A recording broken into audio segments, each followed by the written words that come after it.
Do you ever feel like you just attract every crappy a-hole out there? That if the person's a narcissist or a user, abuser, or a cheater, that they're going to find you? This used to be me too. I have a huge history of decades of attracting lopsided and dysfunctional relationship patterns and attracting narcissists to me. But I set course to heal that, and that is no longer my reality. In fact, now I only attract high vibrational, awesome, kick-ass people into my life. And the reason is because I learned how to not be narcissist bait. We hear a lot on the internet right now about narcissists baiting people. That's different than being narcissist bait. So let me just break this down real quick for you guys so you know the difference. When a narcissist baits somebody, that means they're trying to bait you into an argument by saying certain things or acting certain ways or trying to touch your triggers and push your buttons to try to get you to engage with them in an argument, because any attention is good attention to a narcissist, whether it's positive or negative. But when I say you become narcissist bait, what that means is that there's a certain level of vibrational frequency to you and certain behaviors and actions and the way that you handle and carry yourself that a narcissist can smell and spot a mile away. Therefore, we become bait to narcissists. Now, if you're someone like me who felt very empowered my whole life, like I did not assume that this was who I was. I didn't know this until I started breaking it down and reverse engineering the whole situation and figuring out why I was a magnet to these type of people. Did I realize that, wow, holy crap, I was indeed exhibiting these type of behaviors, and I could see now why I was attracting those type of people to me. So in this video today, I want to talk to you guys about how to not be narcissist bait. Chances are, if you found this video or you clicked on the title, it's because you're like, oh my gosh, this is me. This is my story. This is what keeps happening to me, and I can't stand it any longer. How do I break this pattern? I'm living testimony to you guys that this is 100% breakable and doable, that you are not destined to live the rest of your life attracting every jerk, narcissist a-hole that's out there on the planet. But it's going to start with healing your inner world.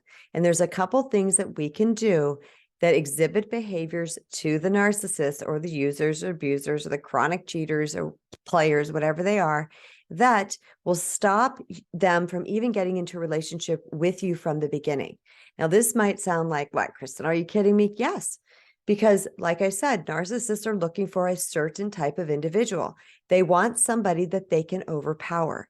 They want somebody that they can control. So if you are that type of energy, because you are a people pleaser or you're codependent or you have neediness and desperation in your energy to have some type of relationship with this person, then they are going to have control over you, because you are going to shift and morph and change and evolve to try to please them so that, number one, they still like you, but number two, that they don't leave you. A narcissist knows this. So the key is to heal your inner world so that you become actually narcissist repellent. That's the best way I can explain it to you, because a person that is empowered, people cannot overpower. And we do this through a few ways. So one of the things that I would like to see you start to implement in your life is in your dating world or your relationship world. And it doesn't matter if you already have certain type of narcissistic or selfish people in your life right now. You can actually start these behaviors now. And the ones that are willing to grow are going to grow with you. And the ones that are not, they're strictly here to take from you. They are going to leave. So the first thing is to be unapologetic about your standards. That means you know the treatment that you are worth. You know the treatment that you give to other people. You know that you want a level of respect and protection and honorability and loyalty. And that's what you expect from somebody that is going to spend time in your space. And being unapologetic about those standards. When they start to exhibit some type of a behavior that is outside your standards, that you are willing to step up, have a conversation, and set and maintain a healthy boundary with them. Someone who just has maybe some bad habits or a particular way of acting that no one's ever called them out on before, but they realize the truth in what you're saying and they're willing to shift that, that is not a narcissist. Now, a narcissist is either A, going to fight you from go, they're going to somehow turn that around and try to make you wrong, or tell you you're being ridiculous, or you're being a B or a D or something like that. Or they're going to go, oh yeah, and they're going to be all charming because what are they great at? They're great at charming us. So they're going to get super charming and they're like, oh, sure. Oh, I understand. But then they're going to continue to do this thing over and over again.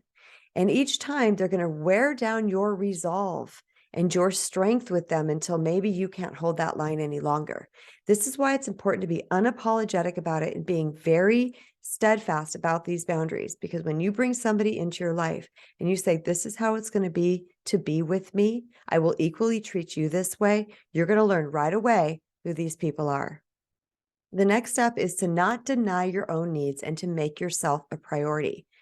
If narcissists are in the business of always being the priority, they're what they want and their well-being is number one always. And that's the problem with narcissism. It's way over here and focusing on only one's needs, where people pleasing is way over here, focusing only on the needs of other people. So a narcissist loves a people pleaser because the people pleaser is constantly focusing on the needs of other people. So when you step in and you have a good grasp of what you need in life to feel good, to thrive, to be happy, to be healthy, and you are not afraid to express this to this person in your life, this new person in your life, or someone who's already in your life, then you're going to see how they handle that. Either they're going to go, oh, sure, yes, and they're going to respect this in you, or they're going to fight this in you. But many times we enter relationships and we're not really sure what our needs are. We just know that we want somebody. And that's hidden neediness and desperation that's driving our train. And when that drives our train, then we are really susceptible to the control of a narcissist. So it's really important to get super in touch with what it is you need in life to keep you happy, healthy, and thriving, and then being willing to state those things and set appropriate boundaries where needed. The next thing is to not let them control you. What's interesting about this is that narcissists' middle name is control, but sometimes it's covert control and sometimes it's outward control. The key to knowing whether you're being controlled or not is how it's going to feel inside of you. As human beings, it is in our nature to want and to crave and to prioritize personal freedom, which means we can do and be who we are and not have somebody trying to hold us down and sticking their boot on their face and trying to tell us how to be and how to act and behave in through life. So when somebody comes in and even in a covert way tries to, kind of screw it in a little bit, try to get you to change, to adjust so that they can be happy, it's going to feel prickly. It's going to feel not right. I highly suggest if you feel this, like, is this not okay or is this okay? Go ask somebody who's a trusted friend or a wise mentor and say, what do you think about this? Because they're going to tell you the truth, because your body is going to be the first indicator as to whether somebody is trying to control you.